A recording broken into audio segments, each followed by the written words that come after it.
Namaste. Good afternoon. Good evening. Namaste. This is Dr. Aparna. I am your emotional healing synergist. I am an Ayurvedic psychotherapist, a passionate infopreneur, and medical writer. Now, a budding YouTuber. Yes, it took me 3 days of time to come up with this new book because I had to read through the entire book and prepare the summary. So, this time it took me time. So, I apologize for that. And today's topic of discussion, as you can see, is a book by is a book called The Four Agreements, a practical guide to personal freedom. This is written by Don Miguel Ruiz. Um, this book was actually published when I was a toddler, but this book is, I recently found out this book. While I was searching for the books for mental health and self help. So when I actually I started reading this book, The Four Agreements. It gave me so. Matlab, this book is very simple, but it gave me many insights um, on insights and practices which I'm gonna share with you. This book, The Four Agreements by Don Miguel Ruiz, provides readers with practical tools for transforming their lives by adopting these agreements. So, as you can say, the name itself suggests he's talking about four agreements. So, these agreements as guiding principles. So, he talks about four, practices that must be followed for personal freedom. So, and by implementing these practices, individuals can cultivate greater self awareness, healthier relationships, and a deeper sense of purpose. So, Ruiz's writing style is clear and accessible, making the concepts easy to understand and apply. So, one of the book's strength, I felt, is the simplicity and the directness. Matlab, it is straight to the point. The agreements are presented in a straightforward manner, making them easy to remember and incorporate into daily life. So, additionally, the book draws on ancient wisdom traditions in a way that feels relevant and relatable to modern readers. So the book, The Four Agreements, overall, offers valuable insights into how individuals can lead more authentic and fulfilling lives. So I read that it is recommended for anyone, seeking practical guidance on personal growth and self improvement. So, what is it based on? If you ask me, the Four Agreements book is based on Toltec wisdom. So, what is Toltec wisdom? First time I came across, I was like, what is this Toltec wisdom? I mean, it seems interesting. So, Ruiz explains that they consider the manner in which you lived your life as your art. See, Toltec, in the ancient era, the Toltec wisdom was considered that the people who lived their life as an art. That means the Toltec believed that life is a dream and that we are always dreaming, even when awake. Using a modern day analogy, the Toltec concept of a dream is similar to starring in your own movie, following a script we write ourselves. That means the life which you have carved yourselves, and it is scripted by you. So it is, something like that. So the the Toltec path of freedom, there were some quotes in the book which I found interesting. So I just made a note of them and I thought I would share with you. So, breaking old agreements. So, what is Toltec path to freedom? So, everyone talks about freedom, but what is freedom? If we live in a free country, are we free? Are we actually free? So, this wisdom talks about when are we actually free? Only if we are free to be who we are. This book says, matlab, this Toltec wisdom, means that if we just live in a free country, it doesn't mean that we are free. We are free only if we are free only if we are who we are. We are allowed to live who we want to live. That means freedom is being who we are, being authentic. So, what's who stops us from being free? So, there's a question that they only pose here. So, they break old or arguments. So, who's stopping from us being free? Only we ourselves. The judge, the victim, the belief system don't allow us to be who we really are. That means our natural state is to enjoy life, play, explore, be happy, and love. The freedom we seek is the freedom to be ourselves. That means, but most of the time we do things to please others. That is so true. See, and because so many of us are domesticated and sick, and we think it's normal. Awareness is the first step towards freedom. So, without awareness, there is no change. Without change, there is no freedom, joy, or love, according to the Toltec wisdom. So, three masteries lead people to Toltecs, to become Toltecs. So, mastery of awareness, mastery of transformation, and mastery of intent. So they talk about mastery of being aware, mastery of being able to transform, and mastery of having an intent to transform or change. Every time we face our fears, we become freer. But breaking free of domestication doesn't happen in a day. As you break the more minor agreements, your power will grow. You can face the gain demons in your mind. So, many are addicted to being the way they are, addicted to anger, jealousy, and self pity. We believe the little voice that tells us, I am not good enough, I am not intelligent enough. Why even try? So, other people will do it because they are better than me. So, these are the belief systems that the Toltec wisdom people are, breaking. So, adopting the four agreements requires repetition. So, here, save your energy because you need it to practice the agreements to reclaim your rightful freedom to be whom you were meant to be. These are all quotes I loved. And your emotions determine how you feel and perceive the world. See, your emotions determine how you feel and perceive the world. Having compassion for ourselves allows us to forgive others. Forgiving yourself is the end of self rejection and the beginning of accepting yourself the way you are. Basically, they're telling that, you know, beginning to accept yourself the way you are leads to personal freedom. That means the forgiving yourself is the end of self rejection. That means you will know when you have forgiven someone when you see them and you no longer have an emotional reaction.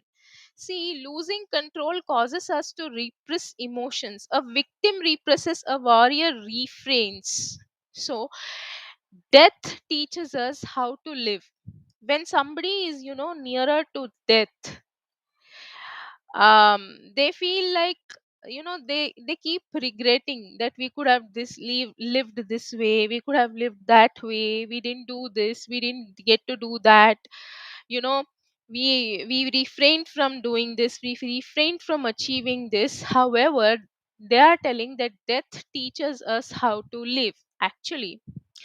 And the difference between a free child and a free adult: an adult has freedom with wisdom, but while a child has freedom with, innocence. And here, there is a concept in this book, the new dream. We talk about dreams. They are talking about, dreaming when you're, awakened, you know dreaming when your, eyes are fully opened. So what is this dream is heaven on earth. This, they call it as heaven on earth. That means you have the power to create hell or heaven. They say with your knowledge, see yourself living in a new life where you are free to be who you are, to be happy and enjoy a life free of conflict within and without. So imagine living your life the way you want and asking for what you need and saying yes or no to anything or anyone without being judged or judging. So, a life where you don't feel the need to be right or make others wrong. You respect yourself and others, and they respect you. You're no longer afraid of rejection and don't feel the need to be accepted by others because you accept yourself. So imagine loving everything about yourself, including your body and your goodness. There are countless excuses for suffering because suffering makes you feel safe. When we reject others, we deny ourselves and renounce the divine. So only love has the ability to put in the state of bliss. Being in bliss is like being in love. So it is possible to live this way because others have before and continue to do so now. So just to breathe is enough for us to always be happy, to enjoy life. Just to be alive is enough. So the introduction lays the foundation for the teachings that follow in the book. So Don Miguel Ruiz, introduces the concept of dream of the planet. So which he describes as the collective set of beliefs and agreements that shape our perception of reality. So he describes that dream as the collective set of beliefs and agreements that shape our our perception of reality. So this dream is a product of our cultural conditioning, societal norms, and the stories we tell ourselves. So, Ruiz contends that this dream often leads to self limiting beliefs, emotional suffering, and a sense of disconnection from our true selves. So, the dream often leads to self limiting beliefs, emotional suffering, and the sense of disconnection from our true selves. So he suggests that by adopting the four agreements, individuals can break free from this collective dream and find a path to personal freedom, happiness, and spiritual awakening. So the four agreements are presented as an ancient Toltec wisdom that provides a roadmap to live life of authenticity and fulfillment. So how? So the chapter 1 here in this book, there are 7 chapters. So chapter 1 here talks about domestication and the dream of the planet. We are not into the four agreements yet. It is from the next chapter we come to the four agreements. See, the concept of domestication here, he explains that from a young age, individuals are domesticated by society. That means we live according to the society, which means they are taught a set of beliefs, values, and behaviors that are considered acceptable and normal. This process is carried out by parents, teachers, peers, and other authority figures. So Ruiz emphasizes that this domestication is a form of control and that it leads to individuals to conform to societal expectations. So what happens is all these lead people that this domestication is a form of control, that makes us to conform to societal expectation. We are who the society wants to be, or we are who the society expects to be, often at the expense of their own authenticity and inner truth. So this domestication also lays the groundwork for the dream of the planet. So as individuals internalize societal beliefs and judgments, the societal beliefs and judgments become the our internal beliefs as well, so which in turn shape their perception of themselves and the world around them. We also start seeing the world and ourselves like this. So Ruiz introduces the idea that this domestication leads to the creation of what he calls the judge or inner judge. The inner voice constantly evaluates and criticizes our thoughts, actions, and appearance based on the standard set by society. That means our inner voice, that means the inner judge, he calls it as inner judge, always evaluates or criticizes themselves, that means in their thoughts, actions, and appearances based on the standards set by society, based on the standards set by society. So it is not according to what we feel and how we feel react, it is according to the belief, external, societal beliefs and norms is the way we react. So here, and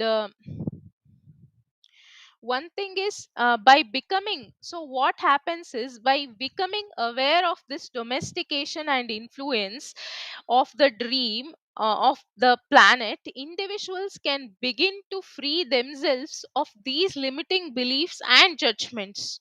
So this awareness is the first step towards adopting the four agreements and finding a path to personal freedom and self discovery.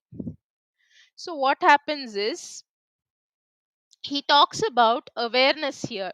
So being aware, awareness, being aware makes helps us to come out of this societal perception and um, bring and find a path to personal freedom and self discovery. So in the overall, in the in the introduction and the chapter 1, the four agreements provides a powerful framework for understanding the influence of societal conditionings on our beliefs and behaviors. We are societally conditioned on our beliefs and behaviors, so it sets the stage for the transformative journey. So it is setting the stage for us. In the second chapter we are going to talk about the first agreement, so that the book offers and transcend the limitation imposed by the collective dream. So here in chapter 2 we talk about the first agreement. So first agreement is what? Be impeccable with your word. So what is be impeccable with your word is here, you know uh, you talk only whatever you mean. That means in this chapter, Don Miguel Ruiz introduces the first of the four agreements: be impeccable with your word. That means he emphasizes the immense power that words hold and how they can be used to create or destroy. Our words can create or destroy someone's life. So say whatever you mean, don't say whatever you don't mean. That means being impeccable with your word means using language with integrity, honesty, and love. So it involves speaking the truth and avoiding using words to harm yourself or others. So practical example is, imagine a scenario where a friend confides in you. So a friend believes in you about a sensitive matter. being impeccable with your word would involve respecting their trust and not gossiping about it to others. It means you using your words to support and uplift your friend rather than spreading rumors or negativity. So if somebody confides in you and tells you a secret or a sensitive matter, being impeccable with your word is you respect and you respect their trust and you do not gossip about it to others. So this means using your words to support and uplift your friend rather than spreading rumors or negativity. So this is an example. Another example is a father one day, he came from office. He had a he is a migraine. He's a patient of migraine. He usually has migraine attacks. So that day he had migraine attacks, and his son was playing very loudly, and he was singing. And the father says to him that you are singing horribly, and stop this. And he shouts to him for a while, like a minute or two. But this is actually that the father did not mean that, but his words were not impeccable. What happened is it destroyed his son's life. His son stopped singing. His son stopped talking to people. He thought that he was actually good for nothing. So he talked that he thought that his voice was not good enough. So it had a very bad impact on the child. So this being impeccable is say whatever you mean. Do not utter a word which you don't mean, you know because that can create or destroy one's life. So by being impeccable with our word, we can create an environment of trust and authenticity in our relationships. It enables us to communicate openly and honestly, fostering deeper connections with others. So this is be impeccable with your word, the first agreement. So what you dream, what you feel, and what you really are will all be manifested through the word. So our word is our powerful, our most powerful tool. Impeccability of our word creates beauty and love and leads to life. So your words can set you free or imprison you. So these are all the quotes which were in quoted in the book. So impeccable comes from the word, from the Latin peccatus, which means sin. The im means without. So impeccable means without sin. Sin is that doing anything that goes against yourself. So impeccability means taking responsibility for your actions without judgment. We have learned to lie as a habit of our communication with others and, more importantly, to ourselves. So when we hear an opinion and agree to believe it, it becomes part of our belief system. So the only thing that can break a spell is to make a new agreement based on truth. So we talk incessantly to ourselves and say things like, oh, I look fat. Oh, I look ugly. Oh, I am stupid. So I never understand anything. What happens is that this creates a core belief in your brain. So impeccability of word leaves you feeling good, happy, and at peace. So love yourself by reminding yourself how wonderful you are. These are the some of the fabulous quotes I felt uh, is worthy enough to share. So the second agreement the second agreement is don't take anything personally. The first agreement which we saw was be impeccable with your word. The second agreement is don't take anything personally. That means in this chapter it is the second agreement is being introduced, that means talked about. Don't take anything personally. He explains that what others say and do is a product projection of their own reality, influenced by their beliefs, their experiences, and emotions. That means it has nothing to do with you. It's not a reflection of your worth or character. Taking things personally leads to unnecessary suffering. So he says that if you take things personally, this, unnecessary leads to suffering. That means an example is, imagine you receive a criticism from a colleague at work. Instead of, in you internalizing it as a reflection of your abilities, applying this agreement means considering that the criticism may be influenced by their own experiences or perspective. It is not who you are or what your worth is. It may be because of their own experiences and their own beliefs and their own perspectives they have criticized you.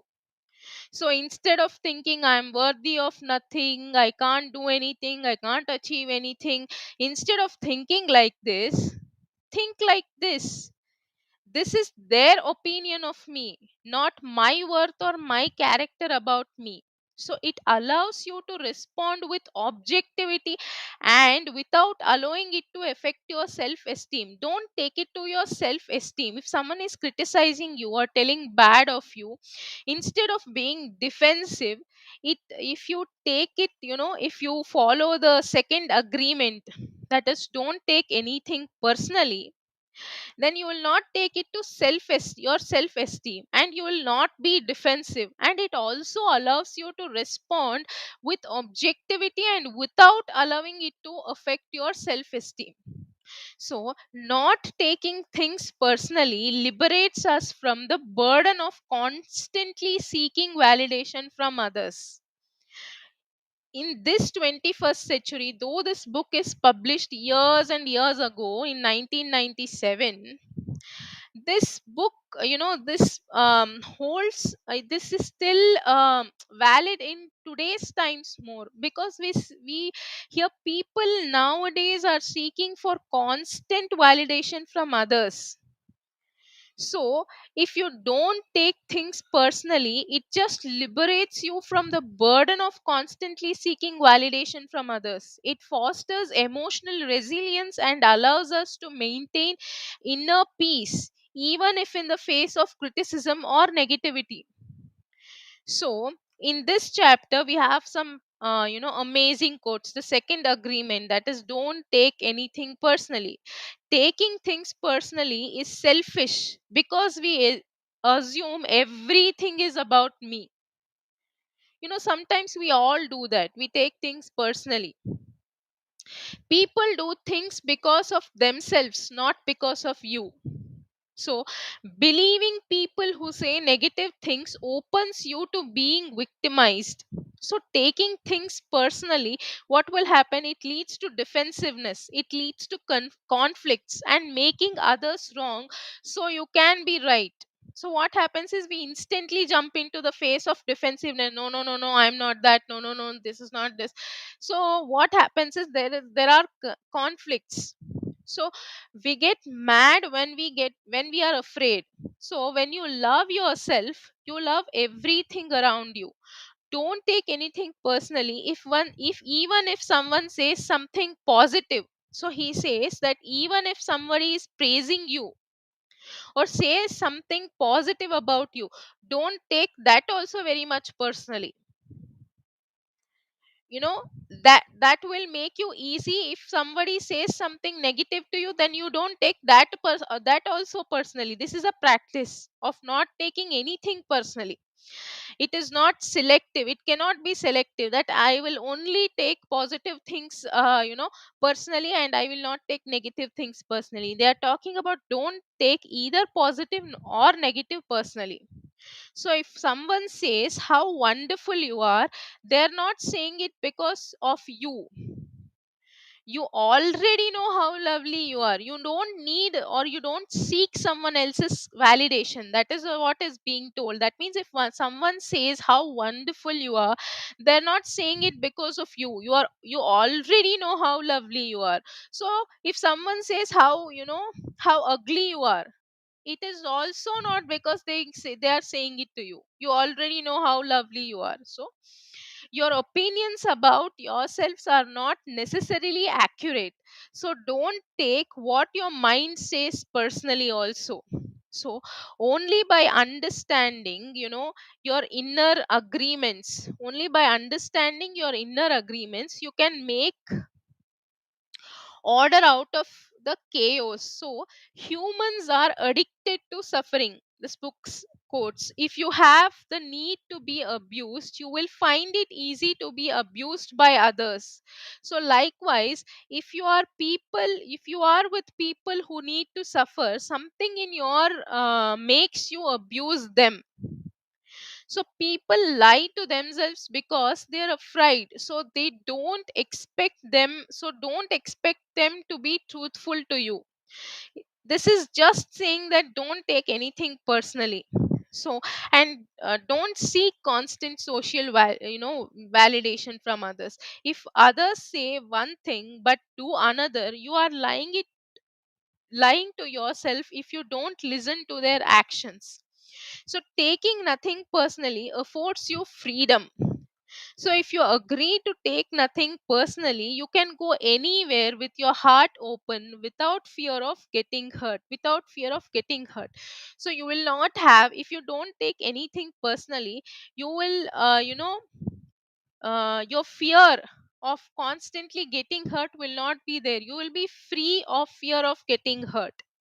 So this is the second agreement, that is don't take anything personally. The third agreement, now that is the fourth chapter in the third agreement. So don't make assumptions. So in this chapter, the author emphasizes the tendency of human mind to fill in gaps of information with assumptions. We many a time assume things which can lead to misunderstandings and conflict. Instead, he encourages open and honest communication. He encourages to communicate, ask questions. For example, consider a situation where a friend cancels plans without giving a specific reason. You are making an assumption. That means making assumption might lead you to believe they don't value your time. You are assuming that because your friend has cancelled the plan and he or she has not given a specific reason, so you are assuming that they don't value your time. However, applying this agreement means asking your friend directly about the reason for cancellation rather than jumping to conclusion. You pick the phone, you ask your friend, why did you cancel the plan, rather than just jumping to the conclusion. That means by avoiding assumptions, we promote clarity and understanding in our relationships. It encourages us to seek the truth and communicate effectively, leading to healthier connections with others. So, by avoiding assumptions, what happens is it always promotes clarity and understanding in the relationships, and it also encourages us to seek the truth and communicate effectively. This also, leads to effective communication. And what happens? Leading to healthier connections with others. So the third agreement in the fourth chapter, the third agreement, don't make assumptions. We have few of good quotes. That means we assume we know that others are doing and thinking and believing we are right about our assumptions without asking them. Then we, defend our beliefs and make others wrong. The assumptions may prove others wrong, but it does not make you right. Not asking questions creates conflict and resentment, while asking questions creates clarity and understanding.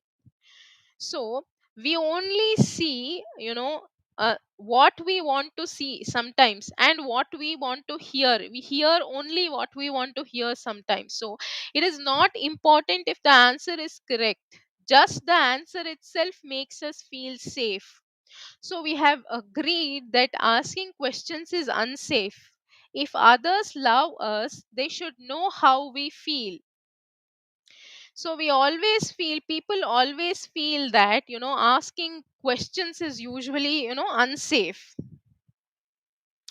So they feel that instead of, asking questions, they will make their assumptions.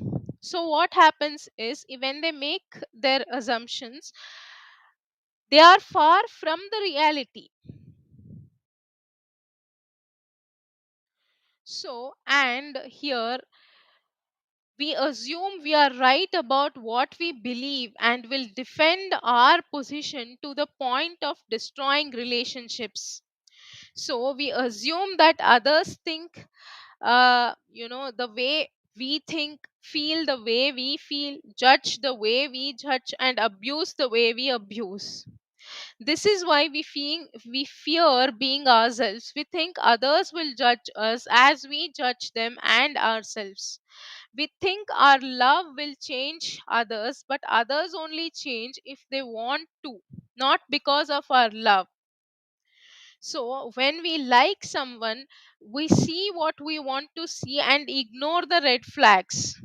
So, then we get hurt, we justify our emotional pain and blame the other person or for our choice to be with them. So, this always happens. True love is accepting others as they are without wanting to change them. Find someone who you don't feel the need to change and who doesn't feel the need to change you. So instead of making assumptions, ask the person. Knowing the, truth will free. See, ask when we feel like, see, when we like someone, we see what we want to see and ignore the right, red flags. Instead of making assumptions, ask the other person. Knowing the truth will free you from conflict generated by false beliefs. Taking the action over and over again strengthens your will, nurtures the seed. So here they emphasize on taking the action over and over again. So what is the action? Don't make any assumptions. you know Start communicating, start asking questions. This will strengthen your will, nurtures the seed, and establish a solid foundation for the new habit to grow. So here, for assumptions, see, examples are workplace misunderstanding. Imagine there are two colleagues let us take an example of Sarah and John. Sarah assumes John is avoiding her because he didn't say hello in the morning. So, in the reality, John was preoccupied with a deadline. That's why he didn't say hello. If Sarah had asked, why didn't you, greet me this morning, she would have understood the real reason and avoided unnecessary tension. So, this is a workplace misunderstanding. In the relationship misunderstanding, in a romantic relationship, if one partner assumes the other is upset without asking, it can lead to unnecessary conflict. Clear communication is a key to understanding each other's feelings and needs. This is the third agreement. Don't make assumptions. The next chapter is chapter 6. Always do your best. This is the fourth, agreement. So always do your best. Ruiz suggests that doing your best at any given moment, is the key to a fulfilling life. The best may vary depending on circumstances, but as long as you give in your all, you can be satisfied. This agreement promotes self compassion and discourages self judgment. So some practical examples here in this, we can give some practical, some practical examples. So what are the practical examples here are is, in academic pursuit, maybe a student might not always get a perfect score, but if they genuinely put in their best effort, they can take pride in their accomplishments regardless of the outcome. So in the professional life, you know this is in the academic pursuit. If a student genuinely puts the right effort, the best effort, they can take pride in their accomplishments regardless of the outcome. In the professional life, in the workspace, doing your best means fulfilling your responsibilities to the best of your ability. It does not necessarily mean perfection, but rather giving your full effort and attention to the task at hand. So in professional life as well, in the workplace, doing your best means fulfilling your responsibilities to the best of your ability. In the physical health aspect as well, so we have talked about academics, we have talked about professional, we are talking about physical health here. So always do your best is, if someone is working on their fitness, doing their best means giving their all during workouts, even if they don't see immediate results. Progress takes time and consistency. So progress always needs time and consistency. So next agreement here is, the fourth agreement is, always do your best. So in this we have some quotes: under any circumstances, always do your best, no more or and no less. So know that your best will continuously change from one moment to the next. In the morning when you are rested, your best will be more than in the evening when you are tired. If you push too much, you will go against yourself and deplete your energy. If you effort too little, you will feel frustrated and critical of yourself. Doing your best leaves no room for self judgment. So here, many spend their whole lives doing things they don't enjoy to get a reward, but the reward is only temporarily satisfying. So they escape into actual and do your best because you want to, not because you expect a reward. So, if you do your best and like what you do, you will enjoy life. When you do your best, there are no regrets and no one can judge you. Doing your best allows you to accept yourself. Living entirely means taking action. Action is life. Inaction, like sitting in front of the TV every day for years, is non life. Non action comes from a fear of being alive and risking expressing who you are.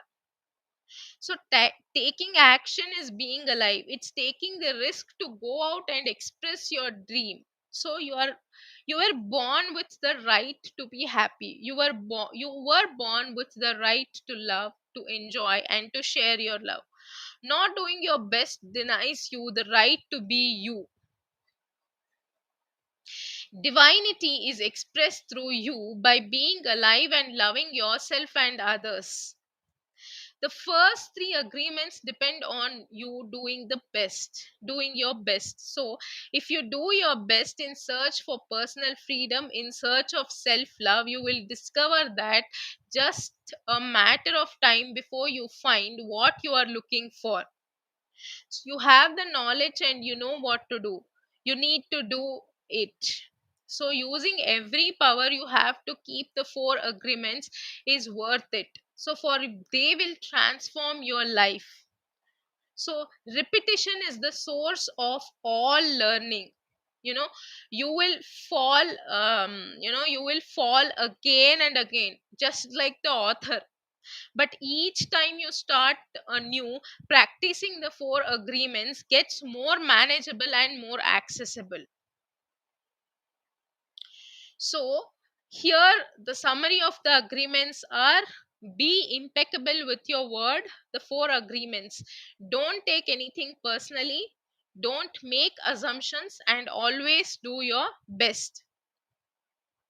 The mastery of love and self love. Ruiz discusses the importance of self love and how it influences our interactions with others.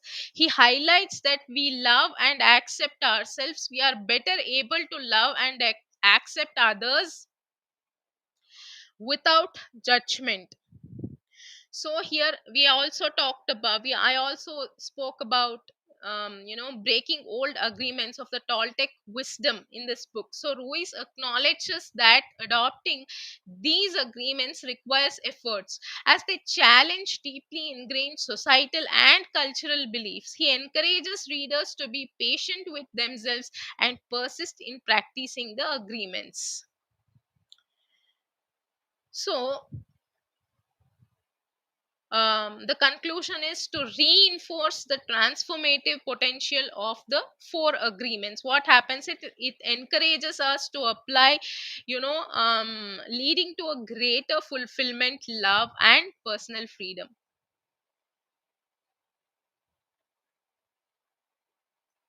I hope you liked the book summary and my takeaways from the book. So thank you for staying tuned. I'll be back in the next session. Namaste.